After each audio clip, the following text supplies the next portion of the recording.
Good morning, sir. Welcome to the Palm Harbor Chamber of Commerce. If you would, please tell me your name, what branch of the service, and what was your job or your rating or MOS in the military. Well, thank you very much again for having me spend a few minutes speaking with you on Veteran Voices. My name is DJ Reyes. I'm a retired U.S. Army Colonel. I served over 33 years active duty in special operations, special forces, and in military intelligence fields. I was commissioned in 1979. I went through the ROTC program and got commissioned at the University of Notre Dame. And then I retired in 2013. My last assignment after my last Afghanistan tour was back here at U.S. Special Operations Command headquarters here in Tampa. And I coincidentally retired here. So I live in South Tampa with my family. So you're in Tampa currently. You covered how many years you did. What made you join the military? Yeah, well, it's just pretty easy when your dad's in the military. A real quick story about my parents. So they're both originally from Hawaii. My mother has long passed, but they both came from the island of Oahu. My dad joined the military because he was told it's a better way of life. And the way he tells the story is kind of funny because he said that the alternative was staying on the island and pulling pineapples for 38 cents an hour. And so he said, you know what, sounds like the military's a pretty good deal. What they didn't tell him, in addition to you can get better pay, you can travel, you can meet exciting people and eat great foods, is that you can also go to war. And so after he went through infantry basic training, they put him on a ship and they shipped him to the peninsula of Korea. So this was the year 1950. So my dad is 26 years later, he retired from the military, but he's both a Korean War and a Vietnam War combat veteran. The Korean War is one of the ones you don't hear a lot about, Right. frozen shows and things like that. Exactly. Yeah. Thank God for his service. I'm Yeah. glad he came back safe and sound. So how did joining the military impact or change your life? Well, first, growing up in a military family and being a military brat, as we like to call ourselves, the dependents, gave me an appreciation for a lot of things. Gave me appreciation for travel, for people, for cultures, for communications, and for tolerance. And I think those were traits that really helped me as I was growing up. And when I ultimately decided in high school that I was going to apply both to ROTC for the scholarship and for a Service Academy nomination at West Point, I believe in service. When you grow up in a military family, it's all about service. And I really believed in that, and I still do. But I'll be honest with you, my primary driver for joining the military was financial. My father at the time was a warrant officer, and although that's a very noble career, you don't make that much. He didn't make that much money in the military at that time, and he had just put two of my sisters through state college. And I saw that. And I said to my dad, there's no way you're going to pay or even help me pay. I'm going to put my own way through. But I had to figure out real quickly, what are those sources out there that could fund for my college? And it really came down, through the handful of schools, it really came down to two. The University of Notre Dame on a 4-year Army ROTC scholarship, and of course the United States Military Academy at West Point. And I was fortunate enough to get both. I chose Notre Dame, and I've never looked behind ever since. That's pretty amazing. Notre Dame, that's a very prestigious college. So you kind of led into my next question. I was going to ask you, what benefits have you used from the military, VA loans, college, things like that? For many of us, yourself included, you know what VA disability means. Yes. When people say thank you for your service, I'm not sure many people, especially non-military people, really understand the true meaning behind that thank you for your service, because with it comes cost. And for many of us veterans, and especially those with disabilities based on service-connected or combat-connected injuries, unfortunately that happens where we get injured. But because of that, our government's gracious enough to recognize that. And so one of the many benefits we get is disability. Disability in terms of compensation, which I receive, but also access to VA services, medical services. There's educational benefits like the GI Bill, which I will use for my kids to get them through college. Thank you very much. And just just the camaraderie overall, the camaraderie and the fellowship when you're in a military community. One of the benefits that I have found retiring and being in a military-friendly town such as Tampa and Hillsborough County is that there are so many veteran service organizations out there. Not only active duty military there, but retired and veterans. Those have served and now they're in the community positively impacting and contributing to the community. And so because of that fellowship, what I have found is a vast network of veterans, families who want to continue to serve in many ways. And that really drives many of the things that I'm doing right now, even after I've retired from the military service. You keep leading into my next questions. That's beautiful. So I was going to ask you, what are you currently doing to impact veterans' lives? Because I know you're very active in Congress and other places to help veterans out. Right. And so the basic premise, if I could really summarize it, is this. I felt that I came, like many of us, from a military community, and what I wanted to do was give back to the very community that I've spent my entire life serving with. And so when I looked around and I realized there's a lot of veterans and military, to include families, that are experiencing all kinds of issues. I had to study that.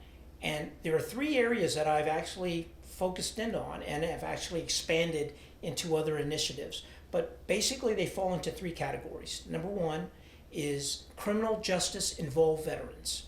So basically what this is are veterans, to include active duty military, that find themselves in trouble with the law. But what we have found out over the years is that oftentimes there is a correlating service-connected or combat-connected condition or disability. Many of the folks listening to this, as well as the American public, will know this more when they've heard such things as mental health related, like post-traumatic stress disorder, or traumatic brain injuries from roadside bomb injuries. Others have heard things like substance use and abuse, alcohol and opioids abuse. We have found that these have become real concerns with many of our men and women in the military and our veterans that have experienced that.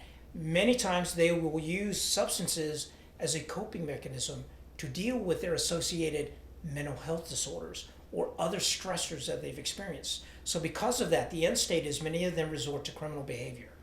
And so what I have been involved in since 2013, and specifically in Tampa, but really nationally now, is a wonderful court program known as the Veterans Treatment Court.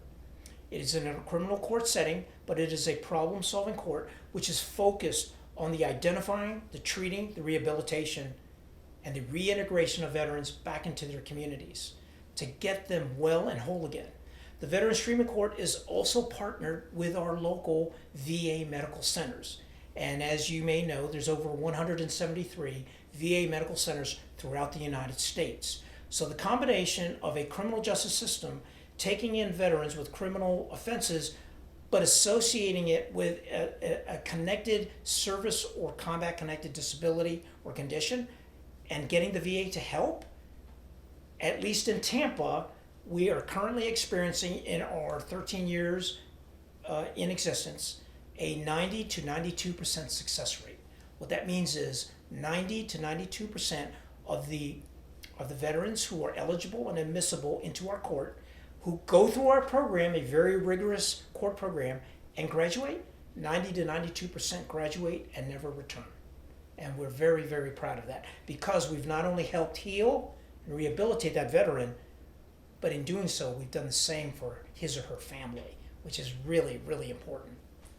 I think that that's something that's forgotten a lot, is that the impact of that veterans, let's say, behavior on their family members. So that's amazing work that you're doing. So when you retired, personally, how was your transition out? How difficult was it? I was blessed. And the reason why was because before I was in Afghanistan in my last tour, and at that point I was, prior to that, I was a brigade commander assigned to the National Security Agency, so one of our 3-letter agencies in the Department of Defense.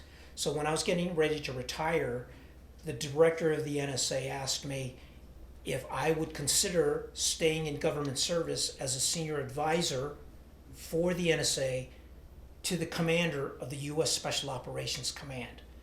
So for me, it was a soft landing because one day I'm in uniform, the next day I retire, I'm in a suit, and I'm a civilian. So that's the good news.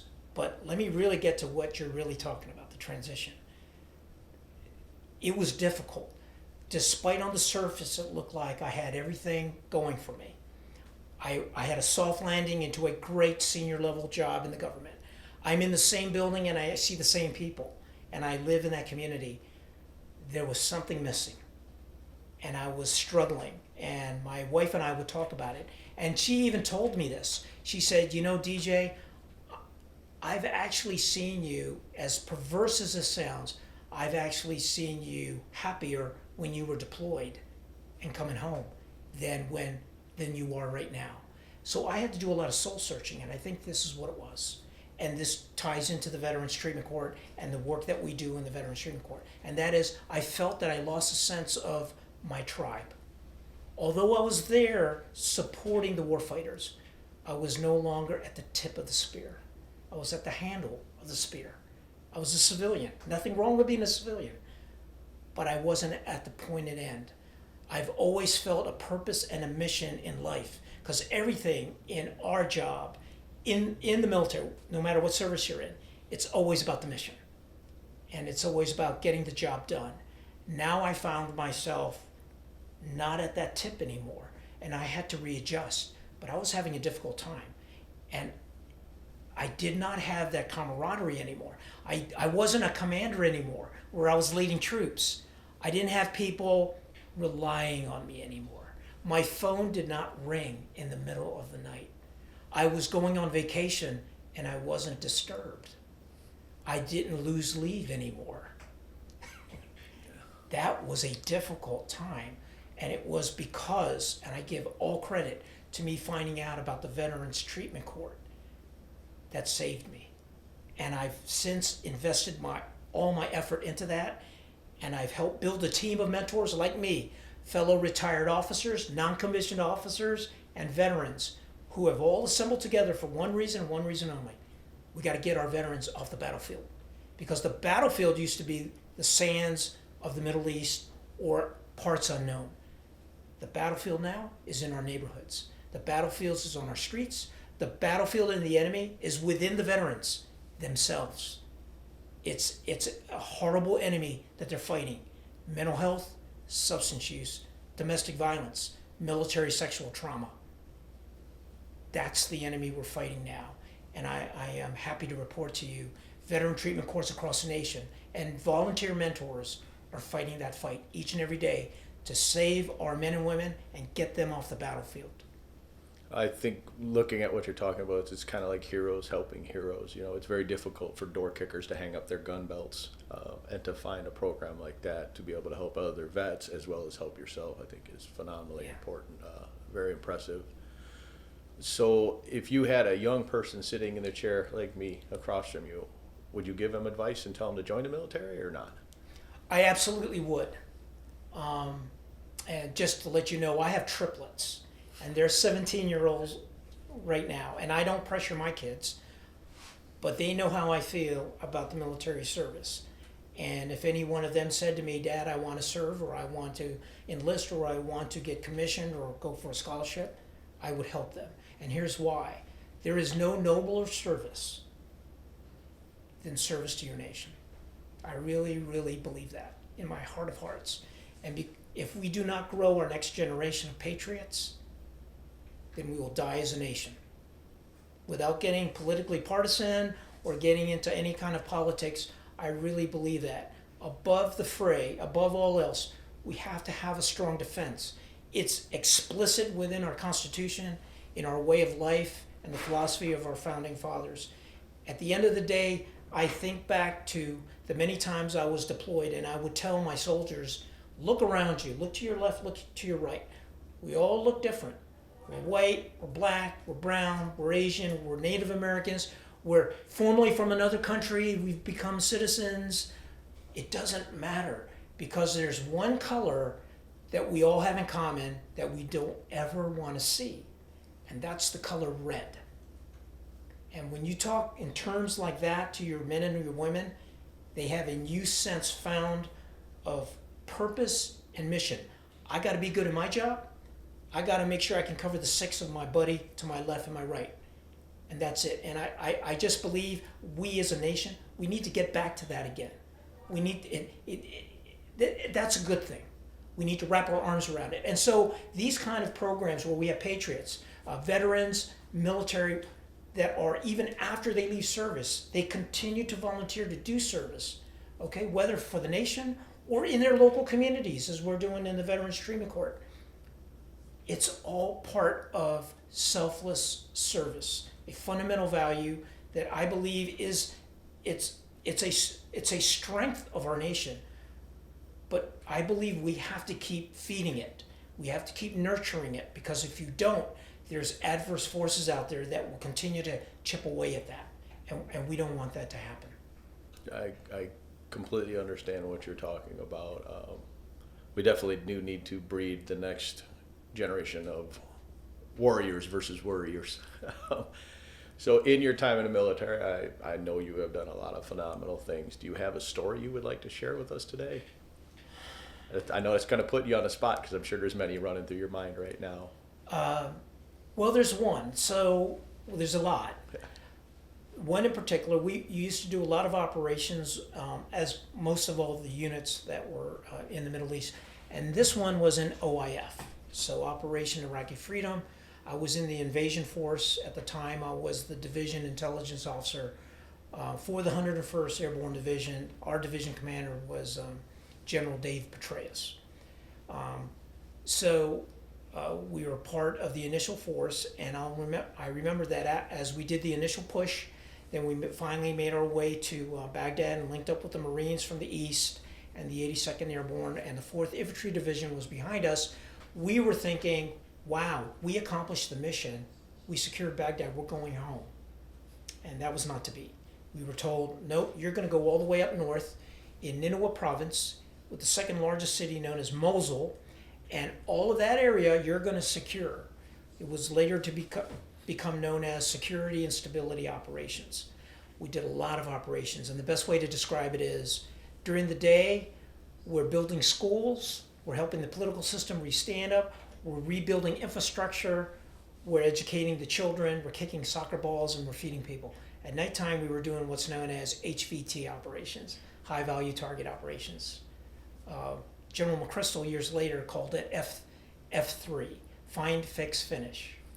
So a very sterile way, clinical way of saying offensive operations. The one operation that I was directly involved in, because I was the planner and got directly involved in, was the eventual finding and then termination of Saddam Hussein's 2 sons, Uday and Qusay Hussein. So they were HVT number 2 and number 3. There's the official story to it on what happened, and without getting into too much into it here, I think back of that time, which led us to finding these 2 high-value targets. It was less than scientific, but I will share with you, we were very fortunate because we captured one of our detainees who insisted he knew where they were, and we didn't believe him, but it ends up he was the distant cousin of Saddam Hussein's sons, and by the way, Saddam Hussein's sons were actually hiding in this detainee's house in Mosul, about 3 miles away from the palace where I was at. And so because of that, we did our recon, did our planning for the operation, and then the next day we actually did the takedown of the building, and thankfully they were in there, and we were able to take them out, terminate them, and then move them out. But that's a story. That's one of many, but that's one of the stories I will never ever forget, especially how it all unfolded that night. That's again pretty impressive. You personally, what are you doing for a job right now? What's your Right.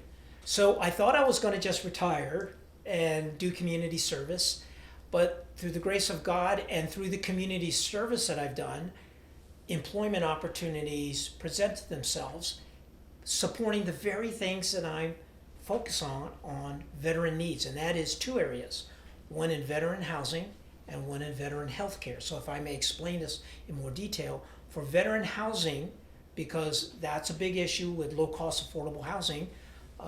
Long story short, but a very big corporation from Rochester, New York, known as CDS Housing, contacted me and said, we want to establish a Florida footprint where we can start developing low-cost affordable veteran housing. This was 2 years ago. I'm a defense consultant with this company. I'm actually helping them develop opportunities here in Florida. Right now, we're actually moving along on some negotiations to build first in Tampa and Hillsborough County, but it is the intent of CDS Housing to spread the footprint throughout all of Florida. The second opportunity has to do with veteran health care, because health care is a big deal and a big issue with many of our veterans. Specifically mental health and substance use. And so because of my dealings in the VTC, my workings with the VA, and specifically the VA Community of Care Provider Network of providers, one of the companies reached out to me. This is a wonderful company known as Riverside Recovery of Tampa Bay. The CEO is Kirkpatrick and Elizabeth Stockton. They reached out to me to help them with educating them on veterans, veteran needs, and then expanding out the influence throughout the veteran network and in partnership with the VA. They have their main facility, their substance use and mental health facility in Tampa, and they have a program known as the Valor program. And I can share with you later the YouTube link to that, because I actually talk on that video along with a graduate, a veteran graduate of that program who happened to also be in the Veterans Treatment Court. So you see the connectivity, how the threading of all this comes together. Because of those two opportunities, I'm a consultant for both of those companies, and I'm helping them spread out their wings and influence not only through the counties, but throughout Florida and hopefully nationally. That's very interesting. Is there anything you personally would like to add to this video? A shout out to a loved one, anything that comes to mind? Yes, I do, and I'm very fortunate to have many to speak to the audiences. And the one thing I want to say to our veterans out there, for those who may find themselves in any way, form, or shape struggling, especially if it's mental health related or substance use related, it is not weakness to ask for help. And I'll tell you why. Because it is our military culture, as you know, to be strong. Warriors are strong, mission first. Never show weakness? No, that's the wrong attitude now. Unfortunately, we're having too many warriors that are suffering in silence because they're ashamed, they're embarrassed, or they don't want to admit that they need help. If you need help, please reach out for help. You can call the crisis center of Tampa Bay. They've got the 911, the 988 line for crisis. Please reach out to them. Nothing would be better for you and more beneficial than to reach out for help. And I think that's the main message I've been sending to a lot of veterans out there. It's not a sign of weakness. Please, there are so many patriots out there that want to help, but we don't know where everybody is. Please reach out to us, and we'll help you. We'll help you get the resources. Can I say one quick story? This is your time, sir. So 3 days ago, we reached out. My wife, indirectly, she supports a military family support fund out in Sun City. A widow reached out through the fund and said, I need help. I need help with my rent. Well, when she started providing additional information, my wife read the bio. Immediately, she came up to me and said, DJ, read this. And I said, what? She said, it's a widow, but read the bio. Read her husband. And when I read it, my face turned white. And the reason why is because the cause of his death, when I saw the date, 15 November 2003, and the unit he was in, 101st Airborne Division, I knew exactly who he was and where he died because I actually saw it. That was the most catastrophic casualty event that we had in the 101st in OIF.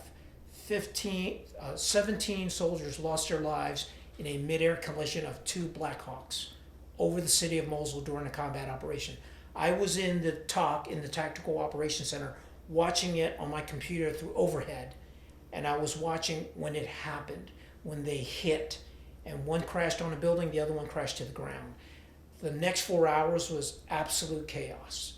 But I remember us immediately deploying our 2nd Brigade at the time onto the site to secure it, because in the words of many, we did not want to have another Black Hawk Down scenario. Her husband was one of the pilots of one of those 2 Black Hawks. 21 years ago, it rushed back to me, just reading it, and I had to catch myself and get my breath and tell my wife, we have to help this widow. This is a widow over 20 years later asking for help. Wars come and go, but the impacts are forever. Kind of like the butterfly effect. Exactly. Yes. Exactly. Do you have anything else you'd like to add today? No, again, I'm humbled and honored that you asked me this opportunity to share some thoughts with you all. And I'd like to leave some, can I leave some contact information? Yes, sir. Of course, Yeah. we're going to get that from you. Oh, Or if you'd like to leave it on there, go ahead. Sure.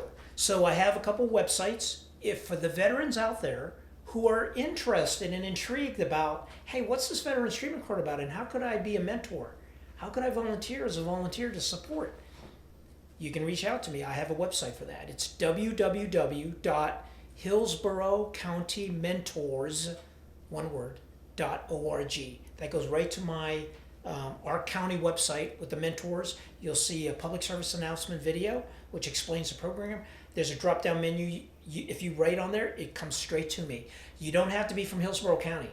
I can literally connect you with any county in Florida, and literally in most states that I have associations with VTCs. If you happen to be listening to this and you're not from Florida, so I can help you there. And then my personal website, if you want to learn more about me and some of the other initiatives that I'm working, is at www.cuspisvir.org. That's cuspisvir.org. And you can reach me there. But either 2 websites will get directly to me. That's great information for the vets that are out there. So what I would like to do now, I would like to thank you for your time again from the Palm Harbor Chamber of Commerce and also the Palm Harbor Veterans Association. Thank you for fighting the good fight. Here's a dog tag that we hand out. Thank you so much, Chris. You have Appreciate a great day.